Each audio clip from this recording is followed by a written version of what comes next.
এবার কিন্তু গ্রামে এসে সব গাছ কিন্তু ফাঁকা করে ফেললাম।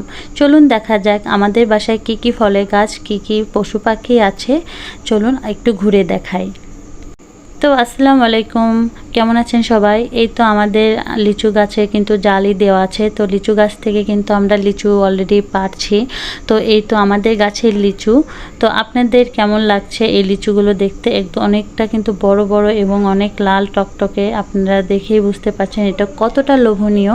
তো লিচু গাছ থেকে আমরা কিন্তু অনেকগুলো লিচু কিন্তু পেড়ে ফেলেছি।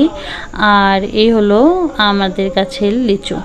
তো এরপর কিন্তু আমরা জাম গাছের নিচে চলে এসেছি। আর জাম গাছে কিন্তু অলরেডি একটা ছেলেকে তুলে দেওয়া হয়েছে জামগুলো পাড়ার জন্য, কিন্তু নিচে পড়লে থেতো হয়ে যাবে, তাই ও সুন্দর করে পেড়ে দিয়েছে আমাদের। এরপর কিন্তু এই তো দেখেন আমরা গাবলার ভিতরে কতগুলো জাম আমরা সংরক্ষণ করে নিয়েছি অলরেডি, আর কতটা লোভনীয়।